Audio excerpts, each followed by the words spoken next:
Fala pessoal, sejam todos bem-vindos. Bora aqui para mais um conteúdo, mais uma notícia trazendo para vocês as últimas informações diretamente de Brasília. Vamos aqui com comentários do canal Revista Oeste, já deixando os créditos ao canal do Revista Oeste na plataforma do YouTube. Se não é inscrito no canal, pessoal, se inscreva, deixe seu like e seu comentário, que isso faz uma enorme diferença para a gente aqui dentro da plataforma. O YouTube entende que o conteúdo é relevante e entrega para mais pessoas, então o seu like, o seu comentário faz uma enorme diferença. E lembre-se também de comentar aí de qual cidade vocês estão nos assistindo, que é para a gente saber de onde está vindo a nossa audiência. Agora, sem mais enrolação, bora para o conteúdo. Estamos de volta aqui em Oeste Sem Filtro e nós vamos a mais um destaque do nosso site. A coluna No Ponto mostra a história de uma mulher de 49 anos, condenada a 14 anos de prisão pelo ministro Alexandre de Moraes por envolvimento no 8 de janeiro. Alice dos Santos tem epilepsia, depressão e ansiedade. Por causa dessas doenças, a mulher toma remédios controlados. Em entrevista ao nosso site, Sara Lisboa, filha de Alice, disse temer pela saúde da mãe no presídio da Colmeia. Segundo a advogada de Alice, Juliana Nascimento, o mandado de prisão ocorreu antes da publicação do acórdão condenatório. Essa é uma etapa essencial para a defesa poder apresentar os seus recursos. Adalberto Piotto, nós inclusive exibimos aí na tela essa reportagem da coluna No Ponto, revistaoeste.com, para quem quiser mais informações sobre o caso, então, dessa mulher de 49 anos condenada a 14 anos de prisão, Piotto. E ela tem problemas de saúde comprovados, ela tem, o devido processo legal não foi obedecido, como diz aqui, alega com propriedade advogada, até porque haveria a possibilidade de apresentação de recursos ainda pela defesa. Eu me lembro do ministro Celso Mello defendendo que todos os recursos deveriam ser utilizados antes de condenar alguém à prisão. Ou seja, antes de enviar propriamente a condenação, pode ter saída, mas obviamente os recursos poderiam interpor ali alguma outra condição. O ministro Celso de Mello fazia aqueles votos longuíssimos, mas fez essa defesa e foi acompanhado pelos outros ministros, na maioria pelo menos. Por que o Supremo interpreta de forma completamente diferente estes casos envolvendo os presos do dia 8? São brasileiros de segunda classe para o Supremo. Não dá para pensar de forma diferente. Agora, onde é que está na Constituição que existem brasileiros de segunda classe? Não, na Constituição está escrito que somos todos iguais perante a lei. Aliás, usa essa preposição perante, que além de tudo é bonita, mas vamos lá. Onde é que o Supremo encontra argumento jurídico para tomar essa decisão? No caso, o ministro Alexandre de Moraes. Eu tenho alegações, reclamações de juristas de toda ordem e pensamento, todos veem o devido processo legal não sendo obedecido no Supremo. Nessas decisões do ministro Alexandre de Moraes, todos estão vendo um problema sério no sagrado direito à ampla defesa, garantido pelo arcabouço jurídico brasileiro. Agora nós temos apenas, esse é o problema maior, é só mais um caso, porque isso vai continuar assim como outros casos já precedem esta condenação e essa determinação pela prisão antes da publicação do acordo condenatório, onde obviamente a defesa poderia apresentar recursos. E não tem o critério da humanidade, não tem o critério da razoabilidade, da proporcionalidade, tudo isso foi abandonado nessas decisões do Supremo. A pergunta é até quando?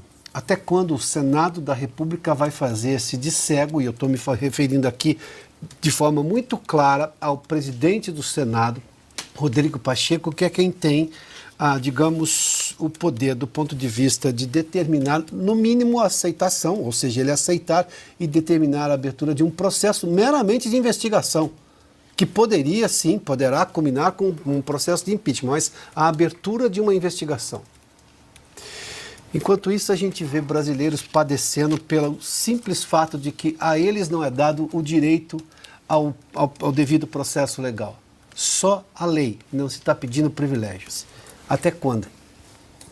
Oi, repercutiu nas redes sociais nesta terça-feira trechos da audiência de custódia do idoso de 68 anos com câncer, que teve a prisão decretada pelo ministro Alexandre de Moraes por envolvimento nos atos do 8 de janeiro. O ministro do Supremo concedeu prisão domiciliar ao professor aposentado Jaime Junques. Nas imagens vazadas nas redes sociais, o homem conta que descobriu a doença dentro da prisão. O senhor tem alguma doença? Faz uso de algum medicamento? Eu uso vários medicamentos. Eu tenho várias comorbidades, inclusive uma das comorbidades sérias apareceu depois que eu fiquei um período dentro do presídio da Papuda, né? Se apresentou um câncer de próstata agressivo, do qual eu fui submetido a um período de 2 semanas passadas a uma cirurgia. Eu estou em convalescência ainda dessa cirurgia, estou com incontinência urinária, estou usando sonda e estou usando também fralda, né? Porque eu estou com uma incontinência bem séria.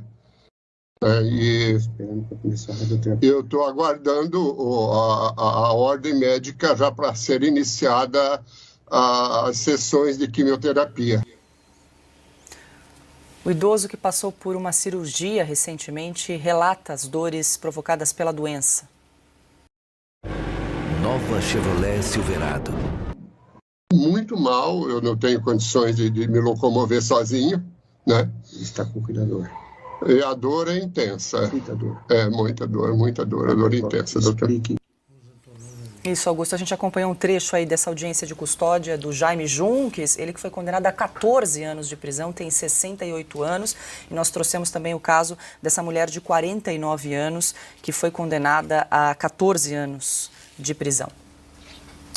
O que se vê é a disseminação da perversidade, né?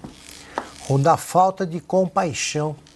Nós vimos a expressão do jovem juiz ali absolutamente indiferente ao relato dramático feito por esse homem. Que perigo ele representa com esse quadro de saúde? Esse depoimento emocionante dele não toca. Não, quem foi desprovido, está desprovido do sentimento da compaixão. A mulher é perigosa. Esses são os golpistas do 8 de janeiro, que não termina nunca. Isso aí é assim que age um juiz. Eu tive na minha família, sempre tenho, juízes de direito. Quando eles julgam alguém, condenam alguém, eles vivem um momento aflitivo. Você vai decidir quanto tempo alguém ficar na cadeia, é uma decisão grave. Você tende a hesitar, né, na hora da pronúncia, porque é um destino que está sendo decidido. Né? Você pode estar condenando à morte. Aliás, a prisão perpétua, alguém morre na cadeia. Você tira completamente a segurança de uma pessoa que é condenada sem julgamento, em rebanho, né? Todo mundo apenas altíssimas. E quando conseguem a prisão domiciliar, usam tornozeleira. É por isso que eu acho que a palavra de ordem mais importante no momento é a anistia. É a anistia. Na manifestação de domingo, eu queria registrar que toda manifestação popular em favor da restauração da democracia, como foi a de domingo, é muito bem-vinda. E mostra, sobretudo, que o povo perdeu o medo. Mas eu acho que as palavras de ordem têm que ser escolhidas de modo a alcançar, a expandir o universo a ser alcançado. É uma palavra de ordem para que a campanha prospere. Temos que usar palavras de ordem mais agregadoras. E essa é a principal. Anistia, já, para todos os envolvidos nesse inquérito ilegal, absurdo, interminável e que já vai resultando em ondas de condenações, repito, de julgados por rebanho. Isso eu nunca vi. E o Brasil não pode perder a oportunidade de defender a anistia, é só isso. Muito mais gente poderia ter comparecido à manifestação se as palavras de ordem fossem diferentes. Mas é sempre saudável ver o povo nas ruas, porque é ele o dono das ruas e do próprio destino. Bem-vinda seja a manifestação. É isso que eu queria ponderar. Ana, ainda na semana passada nós recebemos aqui em Oeste Sem Filtro o deputado Rodrigo Valadares, ele que agora se tornou o relator do projeto de lei da anistia na Câmara, né? A gente vai acompanhar se esse projeto vai avançar aí também com a pressão popular nas ruas. Correto, Paula. Eu acho que a pressão também, a pressão tem que existir sempre, né? E a pressão também tem que existir até nos outros ministros, não apenas nos parlamentares, como temos falado aqui durante o programa todo, em relação a vários assuntos, né, que pertencem ao Congresso, mas também os outros ministros, eles não têm nada para falar sobre isso, sobre essas inconstitucionalidades, porque quando algum ministro se levanta contra isso, ele não está se levantando contra um colega da corte. Ele está se levantando a favor da nossa Constituição. E eles precisam entender que esse tipo de manifestação, ali dentro da corte, vai gerar um apoio público muito grande. Não porque o público não gosta do ministro A, B ou C, não gosta por não gostar. Hoje não gosta de ministros A, B ou C, exatamente porque eles não protegem a nossa Constituição. Eles trouxeram um campo de insegurança jurídica devastador para o Brasil. Então, onde estão os outros ministros? Eles precisam se levantar. Eles não podem ficar dentro desse silêncio que não mostra o tamanho da responsabilidade e da importância de uma instituição como a nossa Suprema Corte. Estávamos falando do Barroso, né, que na entrevista dele de ontem citou tanto a Suprema Corte Americana. Todos eles citam a Suprema Corte Americana, pois que ajam como a Suprema Corte Americana age, como os juízes daqui, como eles agiriam em situações dessa. O sadismo ali na face daquele jovem juiz é triste de assistir.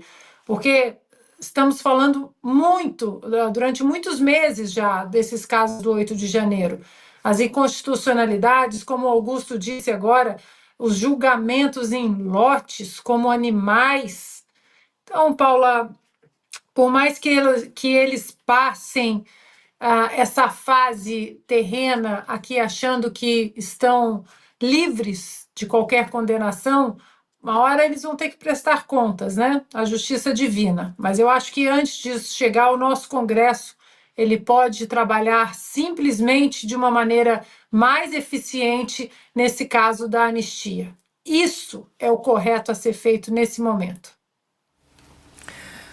Bom, agora a gente muda um pouco de assunto para falar sobre economia. O Índice Nacional de Preços ao Consumidor Amplo, considerado a inflação oficial do país, mostrou que os preços subiram 0,43% em maio. De acordo com os dados divulgados hoje pelo IBGE, a alta foi puxada pela alimentação, que subiu 0,62% na comparação com abril. Destaque para a batata, que disparou 20,61% em um mês. Outros alimentos comuns no prato dos brasileiros também ficaram mais caros. A cebola registrou alta de quase 8% e o leite longa-vida aumentou 5,36%. Os números do IBGE mostram a tendência de aumento da inflação. Em abril, os preços já haviam subido 0,38%. E, Piotr, deixa eu só juntar aqui o assunto para falar do dólar, né? Porque depois de bater o recorde do ano, moeda americana, e o dólar opera nesta terça-feira em alta de 0,10%, cotado a R$ 5,36. Então a gente pode juntar aqui, primeiro para falar sobre a inflação de maio, que veio com tudo, e agora sobre essa subida do dólar até onde pode chegar, o que ajuda a explicar essa subida aí da moeda? O dólar não arrefece e isso vai mexer nos custos do governo, que já tem um problema fiscal, porque, claro, boa parte dos insumos, eu só dou um exemplo do Ministério da Saúde, que consome muito orçamento, boa parte desses insumos é comprada no exterior, óbvio, então isso é cotação em dólar. O governo não tem apresentado nenhuma ideia concreta de como resolver os dois principais problemas hoje, ou melhor, três. O que depois vem são consequências, mas vamos lá. Primeiramente, a questão fiscal. Muito estranho, né? O Serrão ali citou até o Eduardo Campos, que até hoje, né, aquele acidente soa como surpresa pra gente. No Bolsonaro, que agiu sozinho, como que ele age sozinho? Não tem como. Porque o cara vai sair lá da cidade dele lá para pegar o Bolsonaro sem motivo algum. Tudo bem que existem psicopatas que fazem isso, né? Pessoas de má intenção, pessoas que não têm o que fazer. Mas é um presidente, ele sabia de tudo. E a PF, como sempre, passando o pano, né? Meio que baixando a bola de tudo que está acontecendo. Cara, a gente desconfia de tudo, né? Eu mesmo desconfio de tudo, de todos. Então, assim, tem que a gente ver os fatos que acontecem aqui no Brasil, as coisas que acontecem aqui no Brasil, e chega a ser brincadeira, né? A gente pensar que um cara que nem esse, né, com um porte desse, agiu sozinho para tentar ali fazer um atentado contra o Bolsonaro. Agora eles vão dar como encerrado e nunca mais vão falar sobre isso. Saiu o veredito, né? Olá, PF, vou entrar na matéria aqui pra gente ler. PF volta a dizer que Adélio Bispo foi o único responsável por ataque a Bolsonaro. Os militantes do PSOL agiu isoladamente na facada contra o ex-militante do PSOL, agiu isoladamente na facada contra o então candidato Jair Bolsonaro em 2018, diz órgão. Na última terça-feira, a Polícia Federal concluiu que apenas uma pessoa esteve envolvida no ataque ao então candidato à presidência da República, Jair Messias Bolsonaro. Em 2018, Adélio Bispo, segundo as investigações, agiu sozinho. Quem vai acreditar nisso, né? Quem acredita no que eles estão falando? Ninguém, absolutamente ninguém. Todo mundo vai questionar do porquê que o cara desse aí saiu lá. Aí eles colocam que ele é ex-militante do PSOL, né? Aí a justificativa é que ele era de outro partido, por isso que ele tentou fazer isso. É isso aí, pessoal. Agradeço a vocês pela companhia. Se não é inscrito no canal, se inscreva. Deixe seu like e seu comentário, que isso faz uma enorme diferença para a gente. Ajuda tanto no engajamento do vídeo quanto no crescimento do canal. É muito importante que vocês interajam com o conteúdo. Deixem seu like, o seu comentário. Pode ser pro bem, pode ser pro mal, mas pro mal ali, né, da notícia ali, né? Mas ajuda muito o canal a crescer, ajuda muito no desenvolvimento do conteúdo. Agradeço pela companhia e até o próximo vídeo.